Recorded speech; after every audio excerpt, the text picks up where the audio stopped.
बेहद दिलचस्प फिल्म लेकर आए हैं जिसका नाम है डबल स्मार्ट। ये कहानी ऐसी है कि आप इसे देखते देखते अपने होश खो बैठेंगे, क्योंकि इसमें ट्विस्ट और टर्न्स का ऐसा तूफान है जो आपको बांधे रखेगा। कहानी की शुरुआत होती है स्मार्ट शंकर के बचपन से। बचपन में शंकर अपनी माँ से बेहद प्यार करता था और उसे प्यार से पोचम्मा कहता था। पोचम्मा भी शंकर को जी जान से चाहती थी। वह दिन रात ये सपना देखती थी कि शंकर एक बड़ा आदमी बने, मगर वक्त ने उनके सपनों को अधूरा छोड़ दिया। शंकर के पिता ने उसकी माँ का साथ छोड़ दिया था और यह दर्द वो अपने दिल में छिपाए रहती थी। वह कभी किसी को अपना दुख नहीं दिखाती थी। शंकर का इस दुनिया में बस एक ही सहारा था, उसकी पोचम्मा।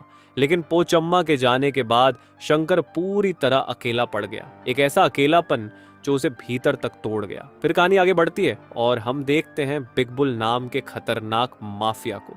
बिग बुल केवल भारत ही नहीं बल्कि पूरे एशिया का सबसे बड़ा गैंगस्टर है।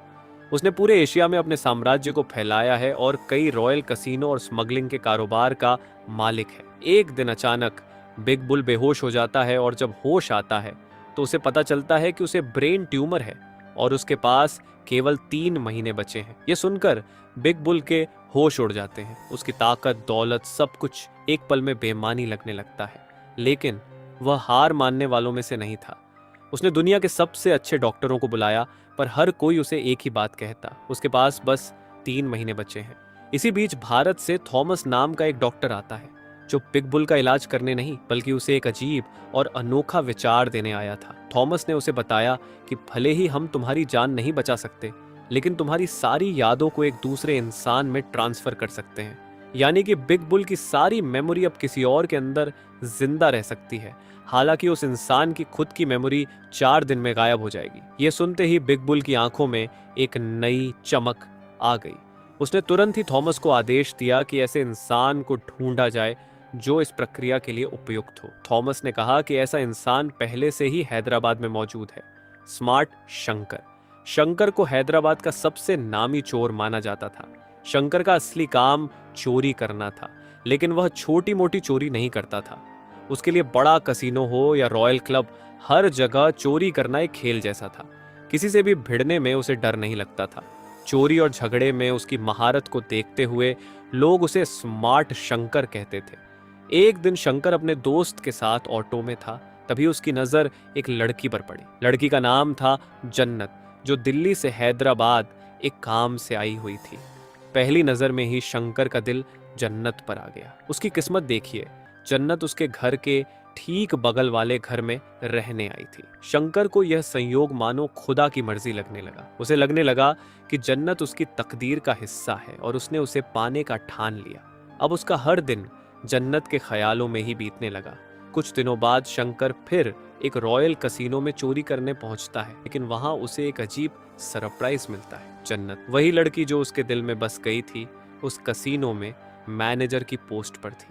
शंकर को देखकर वह चौकन्नी हो गई, लेकिन शंकर ने मास्क पहन रखा था, जिस वजह से जन्नत उसे पहचान नहीं पाई। दोनों के बीच एक जबरदस्त लड़ाई होती है, लेकिन आखिर में शंकर सारा पैसा लेकर वहां से भाग जाता है। कहानी एक दिलचस्प मोड़ पर आती है जब जन्नत, जो अब उस क्लब में मैनेजर की पोस्ट पर थी, चोरी की घटना के बाद अपनी नौकरी से हाथ धो बैठती है। इस घटना ने उसे झकझोर कर रख दिया और उसका गुस्सा अब उस चोर को पकड़ने की जिद में बदल गया। उसे इस बात का जरा भी अंदाजा नहीं था कि वही चोर जिसे वह पकड़ने के लिए तैयार थी, शंकर ही है। जबकि शंकर को इस बात से कोई फर्क नहीं पड़ता कि जन्नत की नौकरी चली गई, क्योंकि वह इतना पैसा कमा चुका था कि दोनों की जिंदगी आराम से कट सकती थी। उसकी एकमात्र ख्वाहिश थी कि किसी भी तरह से जन्नत का दिल जीत सके। इसी दौरान बिग बुल की एंट्री होती है, जो शंकर को अपने पास लाने के लिए बटली नाम की एक लड़की को इंडिया भेजता है। बटली के लिए यह काम आसान नहीं था, क्योंकि शंकर केवल बातों में नहीं बल्कि एक्शन में भी मास्टर था। एक दिन जब शंकर अपने दोस्त के साथ बैठा था, तभी बटली के आदमी वहां पहुंच गए और उसे अपने साथ ले जाने का प्रयास करने लगे। मगर शंकर इतनी आसानी से हार मानने वालों में से नहीं था। उसने उन सभी को गालियां दी और एक भयंकर लड़ाई छेड़ दी, जिसमें शंकर ने उन सभी को मारकर भगा दिया। ये खबर जब बिग बुल तक पहुंचती है तो वह आग बबूला हो उठता है, क्योंकि उसके पास सिर्फ 3 महीने बचे हैं और उसे जल्द से जल्द अपनी मेमोरी को किसी और में ट्रांसफर करना है। एक दिन शंकर जन्नत के घर के बाहर फायरिंग करता है ताकि जन्नत को अपने पास बुला सके। डर के मारे जन्नत शंकर को बुला लेती है और शंकर उसकी सुरक्षा का वादा करते हुए धीरे धीरे उसके नजदीक आने की कोशिश करता है, लेकिन जन्नत को उसकी चाल समझ में आ जाती है और वह उसे अपने घर से बाहर निकाल देती है। अगले दिन शंकर एक और चोरी के इरादे से निकला होता है और वह देखता है कि जन्नत भी उसी जगह चोरी करने के लिए आई है। इस खुलासे के बाद शंकर को पता चलता है कि जन्नत भी एक चोर है। दोनों के बीच सब कुछ सुलझ जाता है और उन्होंने अपनी एक छोटी सी गैंग बना ली। दोनों ने यह फैसला किया कि जो भी चुराएंगे उसे आधा आधा बांट लेंगे। शंकर ने तो जन्नत के साथ अपनी जिंदगी बिताने के ख्वाब देख लिए और धीरे धीरे उनके बीच प्यार भी परवान चढ़ने लगता है। दोनों अपनी नई जिंदगी में खुश रहने लगे थे। लेकिन तभी कहानी में फिर से एक बड़ा ट्विस्ट आता है। बिग बुल अब इंडिया पहुंच चुका था। वह शंकर को ढूंढ कर पकड़ लेता है और उसे एक गुप्त लैब में ले जाता है। जब शंकर बिग बुल को देखता है तो उसकी आंखों में एक अजीब सा रोष आ जाता है। वह पहचान जाता है कि यह वही आदमी है जिसने उसके बचपन में उसकी प्यारी पोचम्मा को मार डाला था। दरअसल बचपन में पोचम्मा बिग बुल के घर काम करती थी। शंकर की मां ने बिग बुल के कई काले राज देख लिए थे, जिनमें उसके पिता का कत्ल भी शामिल था। बिग बुल ने उस वक्त पोचम्मा को मार दिया और एक गोली शंकर को भी मारी थी। शंकर की कहानी और भी दिलचस्प मोड़ लेती है जब यह पता चलता है कि वह गोली लगने के बावजूद बच गया है। लेकिन इसके पहले कि वह कोई प्रतिक्रिया दे पाता, उसे एक इंजेक्शन देकर बेहोश कर दिया जाता है। फिर डॉक्टर थॉमस वहां पहुंचते हैं और बिग बुल को पूरी प्रक्रिया समझाते हैं। वे केवल बिग बुल की मेमोरी को शंकर में ट्रांसफर नहीं कर रहे, बल्कि उसकी एक कॉपी बना रहे हैं। इसका मतलब यह था कि 4 दिनों के भीतर शंकर पूरी तरह से बिग बुल में बदल जाएगा और पुराना शंकर पूरी तरह मिट जाएगा। बिग बुल यह बात खुद शंकर को बताता है, जो उसे गहरी चिंता में डाल देती है। थोड़ी ही देर बाद पुलिस आकर उस जगह को सील कर देती है और जब उन्हें पता चलता है कि शंकर के अंदर बिग बुल की मेमोरी ट्रांसफर की गई है तो वे हैरान रह जाते हैं। पुलिस वालों को इस इंसान की खतरनाक प्रवृत्ति का पता था और वे उसे अपने साथ ले जाने का फैसला करते हैं। लेकिन तभी बिग बुल की गैंग आकर उन्हें घेर लेती है और एक भीषण लड़ाई होती है। अंततः केवल शंकर ही बचता है, जो अब पूरी तरह शंकर के रूप में था, लेकिन किसी भी पल बिग बुल के रूप में बदल सकता था। बिग बुल को पता था कि शंकर का जिंदा रहना बेहद जरूरी है, क्योंकि अगर कुछ गलत हुआ तो उसकी सारी मेमोरी मिट सकती है।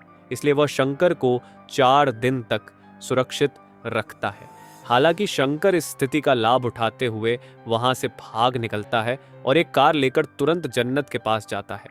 बीच बीच में वह बिग बुल के रूप में स्विच कर रहा था, जिससे जन्नत को डर लग रहा था कि आखिर ये सब हो क्या रहा है। स्थिति को और समझने के लिए जन्नत उसे पुलिस के पास ले जाती है। पुलिस वाले भी चाहते थे कि शंकर उनकी मदद करे और बिग बुल के सभी राज खोल दे।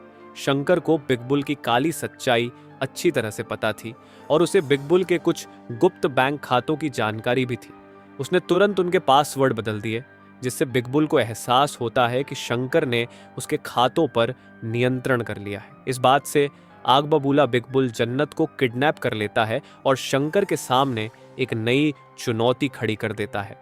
तभी यह खुलासा होता है कि जन्नत दरअसल इनकम टैक्स विभाग की एक अफसर है और बिग बुल की गतिविधियों पर नजर रखने के लिए ही उसने उसके कैसीनो में मैनेजर की नौकरी ली थी। जब शंकर को पता चलता है कि जन्नत बिग बुल के कब्जे में है तो वह तुरंत उसे बचाने के लिए निकलता है। जैसे ही वह वहां पहुंचता है, वह फिर से बिग बुल के रूप में स्विच हो जाता है और कहानी में एक नया मोड़ आता है। यहाँ पर कहानी एक अहम मोड़ लेती है जब बिग बुल शंकर का टेस्ट लेता है। जैसे ही वह शंकर के मन में झांकता है, उसे पता चलता है कि उसकी यादें सचमुच शंकर के भीतर ट्रांसफर हो चुकी हैं। ये जानकर दोनों भाई खुशी से झूम उठते हैं, क्योंकि अब बिग बुल की यादें पूरी तरह सुरक्षित हैं। पर फिर भी अभी 4 दिन पूरे नहीं हुए थे और इसलिए बिग बुल को शंकर को सुरक्षित रखना था। अचानक जन्नत आती है और शंकर को अपने साथ ले जाती है।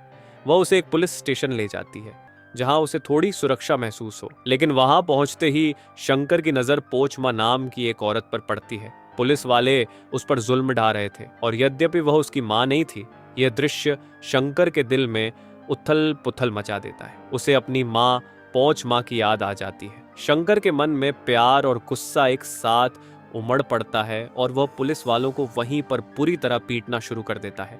उसकी माँ के प्रति उसका प्यार और सम्मान उसे रोकने नहीं देता और वह हर हाल में उनका बदला लेना चाहता है। शंकर पोच माँ से कहता है कि तुम हमेशा मेरे साथ रहना, मुझे हर हाल में याद दिलाना कि मुझे अपने अपमान का बदला लेना है। चाहे मैं तुम्हें दूर भेजने की कोशिश भी करूं, तुम्हें मेरे साथ ही रहना होगा। उसकी इस जिद में अपने माता पिता के प्रति अपार स्नेह झलकता है। लेकिन जैसे ही वह बोल ही रहा होता है, अचानक शंकर के अंदर बिग बुल जाग उठता है। अब बिग बुल शंकर के पास लौटना चाहता है। शंकर का इरादा था कि वह पोच माँ को भी अपने साथ ले जाए, परंतु बिग बुल की बुरी छवि और काले इरादों के कारण वह उसे साथ नहीं ले जाता। लेकिन पोच माँ हिम्मत नहीं हारती और उसके पीछे दौड़ पड़ती है। आखिरकार जब दोनों एक जगह पहुंचते हैं तो बिग बुल पूरी तरह से शंकर के अंदर समा जाता है। वहीं जन्नत भी दौड़ते हुए वहां पहुंच जाती है और कुछ ही देर में एक पुलिस वाला भी। वह पुलिस वाला बिग बुल को सारा सच बताता है कि यह सब एक बड़ा प्लान था जिसमें उसे धोखे से भारत लाया गया था। यहाँ बिग बुल को एहसास होता है कि उसे ब्रेन ट्यूमर का झूठ बताया गया था और यह सारी योजना शंकर ने अपनी मां के अपमान का बदला लेने के लिए रची थी। इस सच्चाई का पता चलने पर बिग बुल का गुस्सा फूट पड़ता है। वह शंकर पर गोली चला देता है। शंकर पर दोबारा हमला करने से पहले वह पोच मां को सीढ़ियों से नीचे गिरा देता है। इस दृश्य को देख शंकर का खून खौल उठता है और वह बिग बुल के गुंडों पर टूट पड़ता है। इस बार वह उन्हें बस सबक नहीं सिखा रहा था, वह उन्हें अपने बदले की आग में पूरी तरह खत्म कर देना चाहता था। अंत में शंकर का सामना बिग बुल से होता है। दोनों के बीच जबरदस्त लड़ाई होती है और शंकर अपने संकल्प और ताकत के दम पर बिग बुल को बेरहमी से मार गिराता है। जैसे ही बिग बुल का खात्मा होता है, एक गहरी शांति छा जाती है। फिल्म के अंत में डॉक्टर थॉमस द्वारा यह रहस्य खुलता है कि शंकर की मेमोरी का एक हिस्सा सुरक्षित रखा गया है ताकि उसे जरूरत पड़ने पर वापस लौटाया जा सके। इस तरह यह कहानी एक शानदार मोड़ पर खत्म होती है। तो बस यही था हमारा आज का रोमांचक सफर। मिलते हैं अगली वीडियो में एक और शानदार एक्सप्लेनेशन के साथ। तक के लिए दीजिए इजाजत। नमस्कार।